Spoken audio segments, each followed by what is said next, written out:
Alhamdulillahi Rabbil Alamin. Wabihi nasta'inu ala umuri dunya waddin. Allahumma salli wa sallim ala ashrafil mursalin wa imamil muttaqin Sayyidina wa maulana Muhammadin nabiyil amin.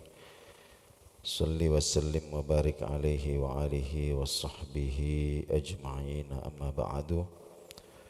Babu ma ja'a fi kuhli Rasulillahi sallallahu alaihi wasallam. Ma'asyiral muslimin wal muslimat, bapak-bapak, ibu-ibu, saudara-saudara sekalian sidang jamaah subuh rahimakumullah. Subuh hari ini kita masih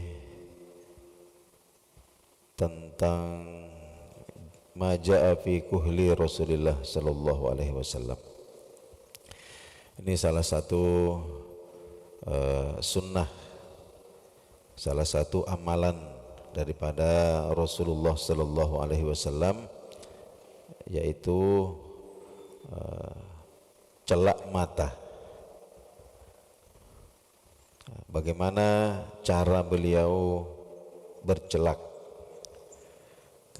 kemudian kapan waktu yang terbaik untuk menggunakan celak mata itu, dan bahan apa yang paling bagus untuk kita gunakan. Nah, inilah beberapa hal yang akan kita bicarakan pada kesempatan subuh hari ini. Imam At-Tirmizi rahimahullah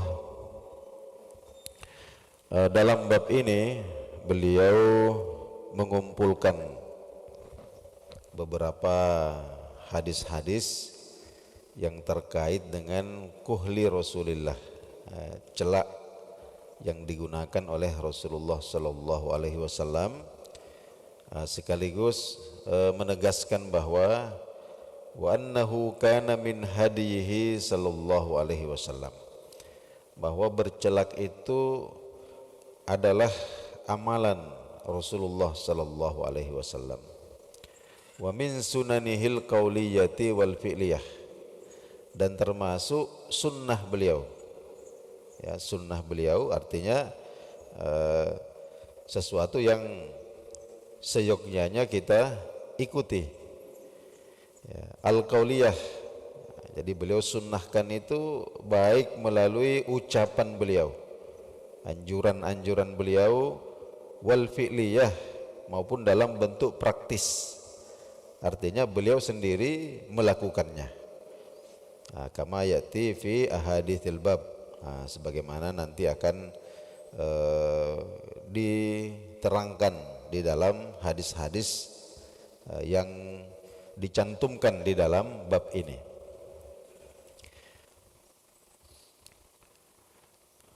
Adapun kuhlu, al-kuhlu atau celak.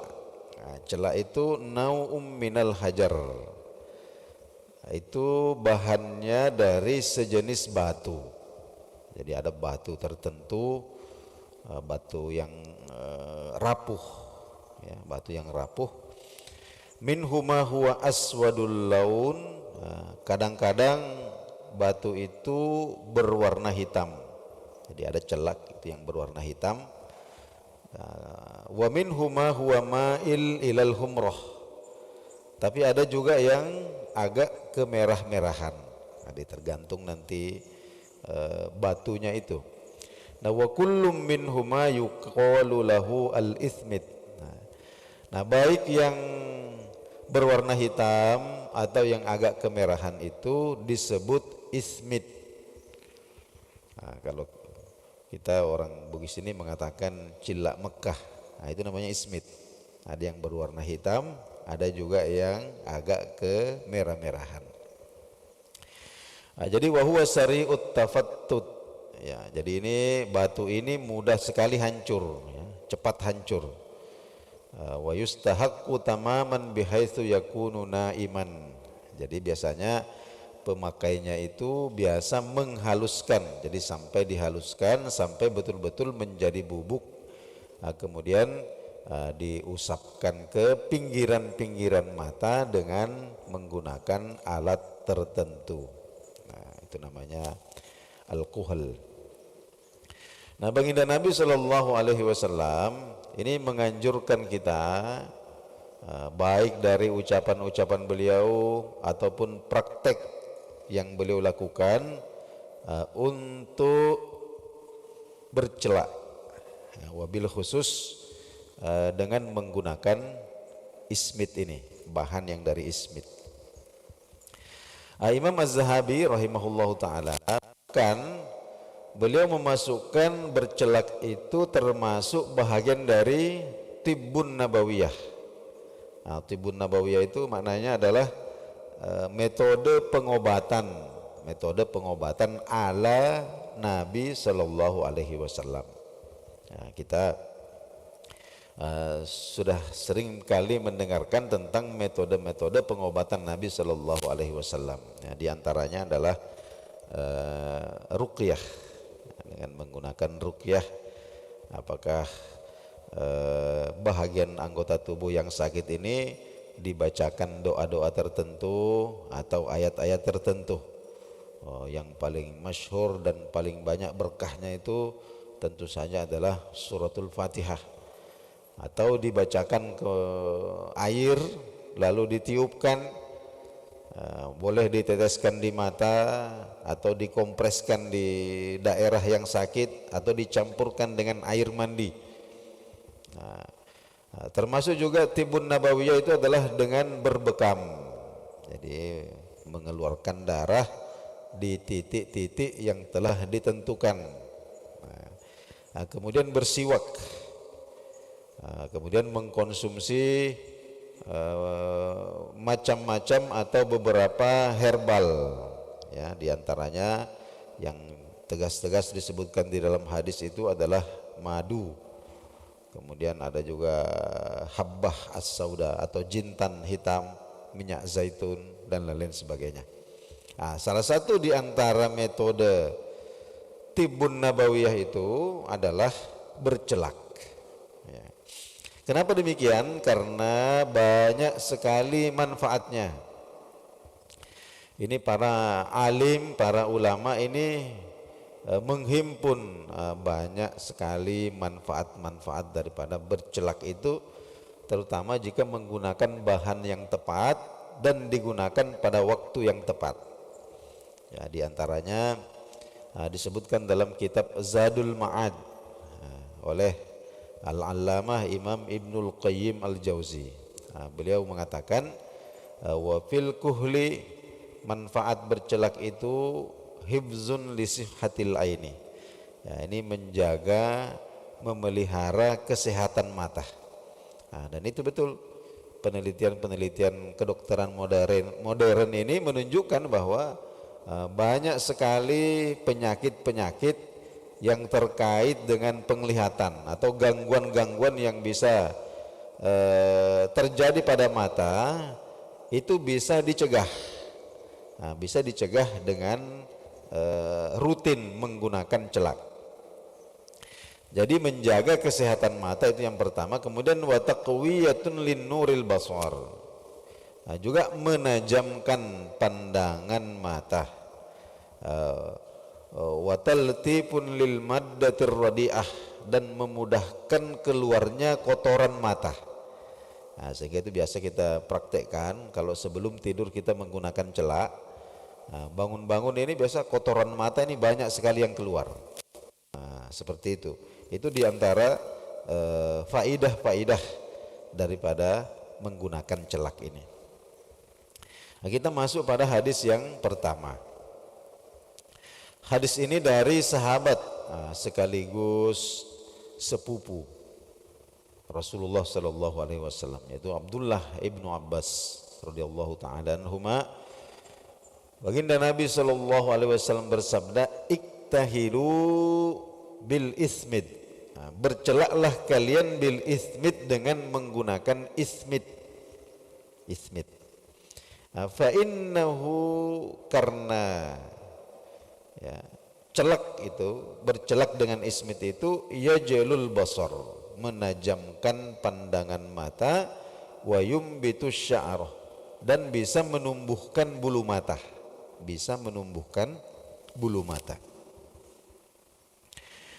Kemudian waza'ama Ibnu Abbas meyakini anna Nabi sallallahu alaihi wasallam, bahwa baginda Nabi sallallahu alaihi wasallam itu kanat lahu mukhulatun, ya, memiliki tempat celak, ya, punya tempat celak khusus, yaktahilu minha, yang beliau gunakan kullalailatin, di setiap malam. Setiap malam, salasatan fi hadhihi, 3 olesan di mata kanan, wa salasatan fi hadhihi, dan 3 olesan di mata kiri. Nah, jadi masing-masing 3 kali. Karena Abdullah bin Abbas ini kan, beliau ini sering menginap bersama dengan Rasulullah Sallallahu Alaihi Wasallam. Ketika itu umur beliau itu masih bocah, 8 atau 9 tahun. Ya, karena baginda Nabi wafat itu Abdullah bin Abbas ini baru berumur 13 atau 14 tahun. Nah, sehingga beliau saksikan, saya yakin bahwa baginda Nabi itu punya tempat celak. Saya saksikan beliau gunakan celak itu setiap malam. Salasatan fi hadhihi wa salasatan fi hadhihi. 3 olesan di mata yang kanan, 3 olesan di mata yang kiri. Kemudian hadis selanjutnya. Hadis ini dari Abdullah bin Abbas lagi. Beliau katakan, kana Nabi sallallahu alaihi wasallam, Nabi kita sallallahu alaihi wasallam itu yaktahilu, bercelak.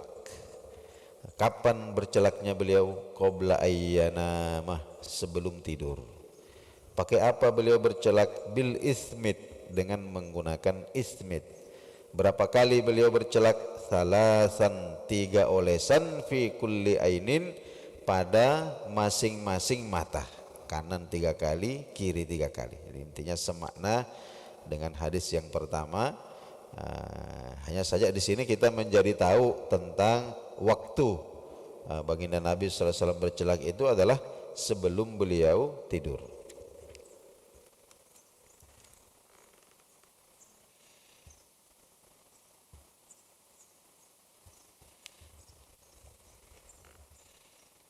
Kemudian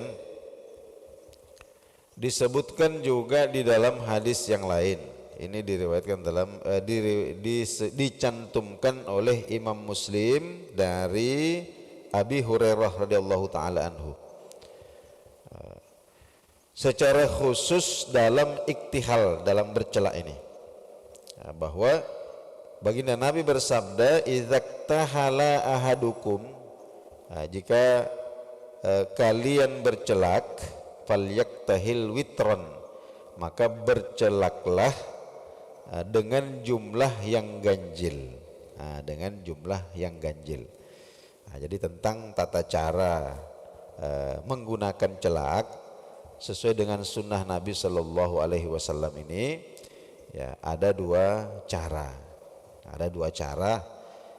At-tariqatul ula, cara yang pertama itu adalah ayyaktahila fil ainil yumna, ya, pertama kita bercelak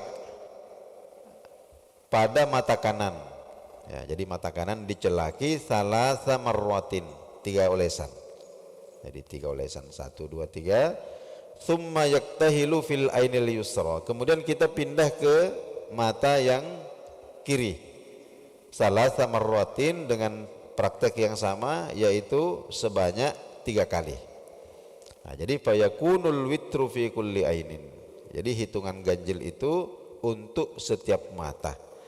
Jadi yang kanan 3 kali, yang kiri 3 kali.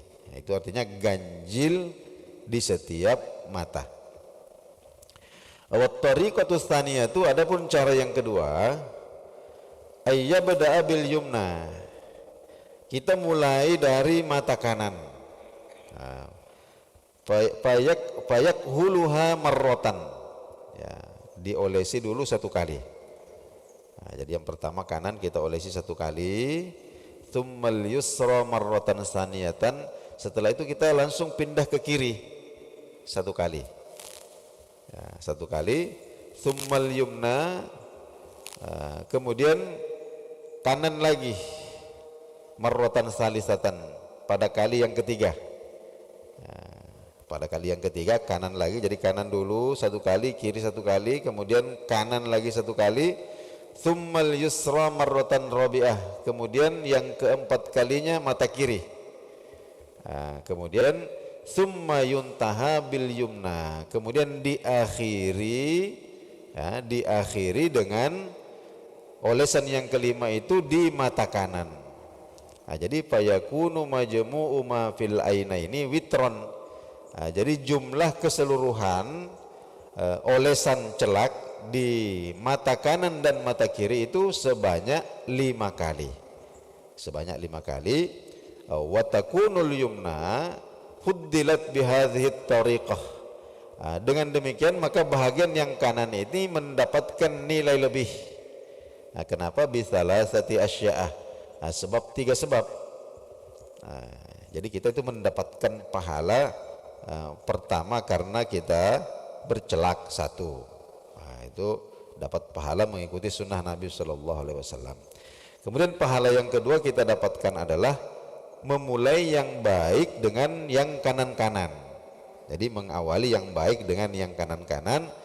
Kemudian yang ketiga kita mengikuti sunnah bercelak dengan jumlah yang ganjil. Jadi dengan demikian mata bahagian yang kanan ini mendapatkan nilai lebih. Lebihnya itu ada 3. Yang pertama bil bad'i, diawali dengan mata yang kanan. Yang ketiga wabil khatmi, diakhiri dengan mata yang kanan. Kemudian yang terakhir wabiziyadatil adadi, jadi olesan celaknya itu lebih banyak. Jika kita praktekkan seperti itu, maka ada banyak sekali sunnah-sunnah agung yang kita dapatkan hanya menjelang tidur saja. Kemudian kapan waktu yang terbaik untuk bercelak? Ini hadis ini berasal dari Jabir bin Abdullah, salah seorang sahabat Rasulullah Sallallahu Alaihi Wasallam. Qala, beliau berkata, qala Rasulullah Sallallahu Alaihi Wasallam, Rasulullah Sallallahu Alaihi Wasallam bersabda, alaikum bil ismid, hendaklah kalian bercelak dengan ismid. Kapan itu? Indan naumi, menjelang tidur. Jadi inilah waktu yang terbaik kita bercelak itu adalah menjelang tidur. Supaya apa? Supaya bisa betul-betul meresap, tidak banyak gerakan mata itu ketika kita tidur. Jadi beda ketika kita sedang terjaga, mata ini kan tidak pernah berhenti, hampir setiap saat itu berkedip. Jadi boleh jadi tidak maksimal. Tapi kalau kita gunakan itu menjelang tidur, itu bisa betul-betul meresap masuk, sehingga manfaatnya itu bisa lebih maksimal. Jadi hadirin hadirat rahimakumullah, jadi walhasil kesimpulannya adalah sunnah Nabi Sallallahu Alaihi Wasallam itu adalah bercelak. Kemudian bercelak ini waktu yang terbaik adalah menjelang tidur. Ini disunnahkan bagi kaum laki-laki dan kaum perempuan, termasuk untuk anak-anak juga sangat bagus. Adapun bahan yang paling bagus digunakan, itu adalah kita cari al-ismid itu. Namun ada sedikit catatan dari pensarah kitab ini. Beliau katakan bahwa sabata fi ba'di dirasati tabiyah at-tabiyah al-hadithah anna ba'dha ma yuba'u minal ismid la yuslamu minal ghashi, bahwa zaman sekarang ini sudah banyak ismid palsu yang beredar. Ini palsu. Jadi haitsu yakunu makhlutan binau'in minar rasas. Justru berbahaya, kenapa? Karena dicampurkan dengan bahan-bahan kimia tertentu. Jadi fayusbihu inda idzin mudorron la nafi'an, sehingga justru bisa membahayakan mata. Malah manfaatnya tidak ada, malah sebaliknya justru bisa membahayakan mata. Falihadza, oleh karena itu, yang bagi lil insan, kalau kita mau mencari ismit, itu betul-betul harus berhati-hati untuk memilih yang asli, supaya tidak membahayakan keselamatan mata. Jadi intinya kita menggunakan yang bagus. Jadi baik Bapak Ibu sekalian, jamaah subuh rahimakumullah, itu tadi beberapa hadis kita uraikan tentang sunnah Nabi Shallallahu Alaihi Wasallam ini menggunakan celah ini. Mudah-mudahan bermanfaat kajian kita subuh hari ini. Kita cukupkan dulu sekian. Insya Allah kita sambung lagi pada pekan yang akan datang, yaitu majaa fi libasi Rasulullah Sallallahu Alaihi Wasallam. Temanya adalah tentang busana atau pakaian ya secara umum, termasuk atasan, bawahan ya, baginda Nabi Sallallahu Alaihi Wasallam. Kita akhiri majelis kita dengan doa kafaratul majlis. Subhanakallahumma bihamdik asyhadu an la ilaha illa anta astaghfiruka wa atubu ilaik. Wassalamualaikum warahmatullahi wabarakatuh.